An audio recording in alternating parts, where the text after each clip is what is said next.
Minsan, kung sino pa yung pinakamamahal mo, ay siyang pinakamagdudulot ng kalungkutan sa puso mo. Kung pwede lang sana, kapag nagmahal tayo, ay di na lang sana maging masakit sa dulo. Pero, mapagbiro talaga ang tadhana sa karamihan. Pinili mo lang naman na maging masaya. Subalit kalungkutan, ang hatid ng tadhanang hindi para sa isa't isa.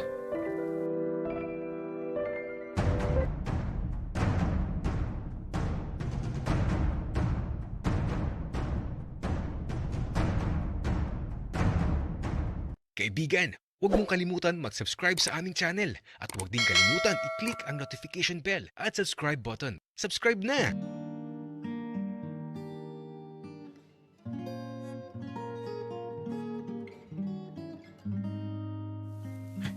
Unang araw pa lang, eto, bakit kaya nagkakagulo sila dun?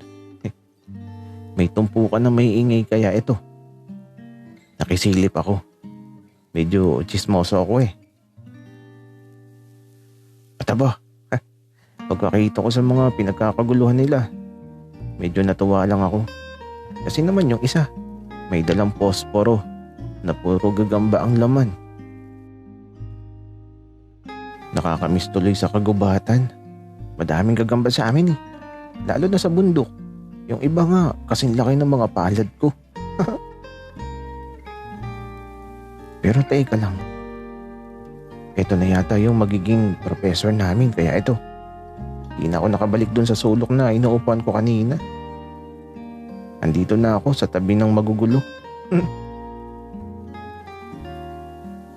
At ito, sa simula, tamang kwentuhan lang tapos discuss ng konti. Tapos eto, lipat kami ng room nung matapos ang klase.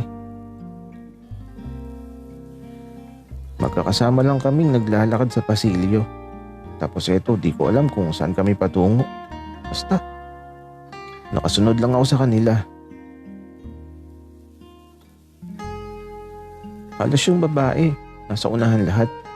Tapos kaming magugulo, eto, nasa likod. Hindi pa naman ako magulo ngayon. Nahihiya pa ako eh. Pero baka sa susunod, ako na yung pinakamagulo. Kaya naman ito, sa pagsapit ng hapon, halos nag-uwian ng lahat. Pero ako, eto, naghihintay pa dito sa may pasilyo. Nakaupo ako sa unang baitang ng isang hagdan. Sabi ko kasi kay na Jasper at Tony, sabay-sabay na kaming tatlo. 4 PM pa lang ngayon, sila daw 5 PM pa ang labas. Kaya ito, maghihintay na muna ako. Bawat dumadaan sa harapan ko pinagmamasdan ko. May masaya, may malungkot. Mayroon namang, ewan ko ba. Pero, estudyante ba yun? Nakasilip lang talaga siya dun sa medyo madilim na parte ng pasilyo.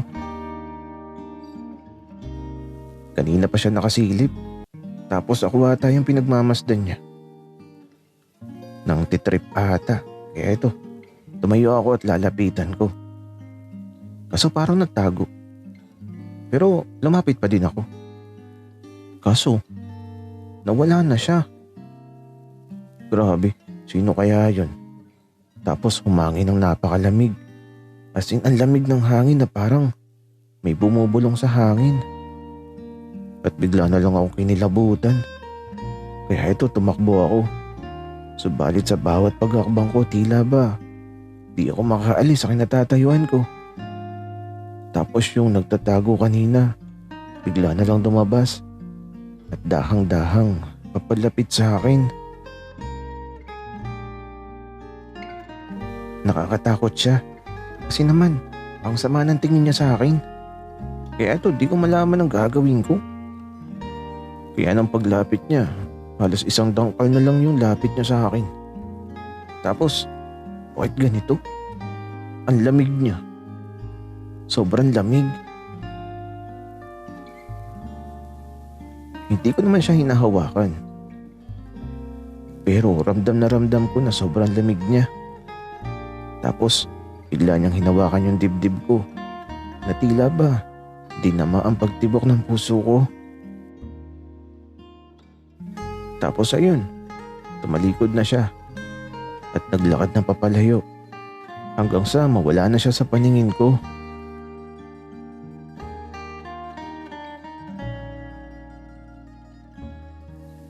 Ben, uy, Ben, gising, tara na, nakatulog ka na dyan sa hagdan. Wika ni Jasper. Pagmulat ko ng mga mata ko, di ko na malaya na nakatulog pala ako. Panaginip lang ba yun? Tapos, napatingin ako dun sa bahagi ng pasilyo kung saan nakita ko ang nasa panaginip ko. Hoy, Ben, okay ka lang? Anong tinitingnan mo dyan? Wika ni Jasper. Ben, huwag kang tingin ng tingin sa madidilim na bahagi ng pasilyo. Kasi sabi nila, may nagpapakita daw dito sa pasilyo. Isang lalaking namatay daw dati dito. Isang lalaking nagmahal ng sobra. Subalit nasaktan lang. Kaya ayun, dito niya winakasan ang buhay niya. Ewan ko ba kung totoo yun. Pero sabi-sabi na kasi yun dito. Wika ni Tony. Tony, ano daw yung kinamatay? Wika ko. Sobrang pagmamahal. Tapos nung masaktan, ayun. Hindi ko na alam kung paano. Basta, kapag gabi daw, minsan daw na nagpapakita yun dito sa pasilyo. Kaya huwag kang magpapagabi dito, Ben. Nako, hahabulin ka nun. Wika ni Tony.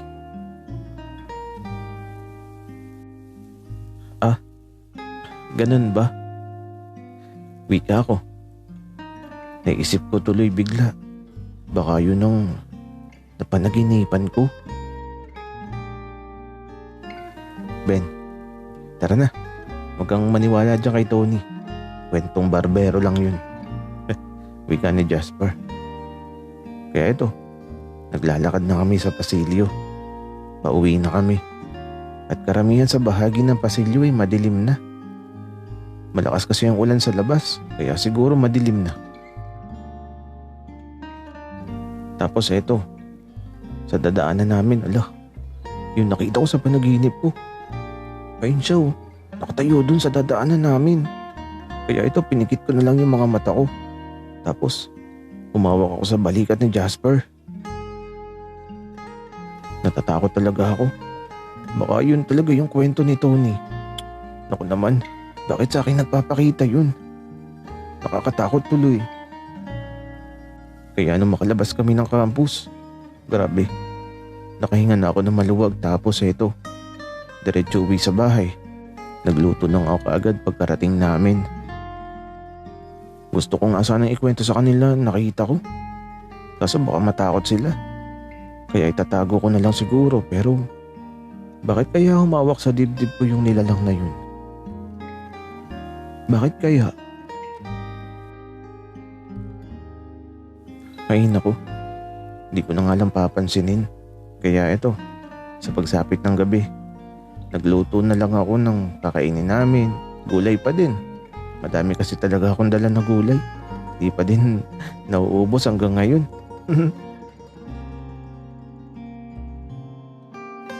Ben, oo naman. Alam mo ba kung para saan yung kalabasa? Wika ni Tony habang eto, pinapanood niya ako sa pagluluto. Oo naman, alam ko, pampalinaw to ng mata. Wika ako. Ben, may isa pa? Wika ni Tony. Ha? Ano yung isa? Parang di ko alam yun Wika ako. Ben, pampalinaw din niya ng mata para malaman mo kung nasa tamang tao ka ba talaga. Wika ni Tony. Hello? Totoo ba yan? Kaso ako kasi basta masaya ako sapat na yun. Wika ako. Ben, hindi sapat na masaya ka lang kasi paano kung ikaw lang yung masaya? Eh di, hindi balanse. Dapat pareho kayong masaya. Wika ni Tony. Masaya naman siya, tingnan mo. Wika ko. Tapos, nakatingin kami pareho kay Jasper. Anong problema niyong dalawa? Pinag-chichismisan niyo ba ako? Wika na Jasper. Pre, hindi Ano ka ba? Tsaka, baka gusto mo lumapit dito para hindi laging sa telepono nakatutok ang mata mo. Wika ni Tony. Tapos ayun, ngumiti lang si Jasper. Napansin ko din yun. Laging may kachat si Jasper. Sino kaya yun?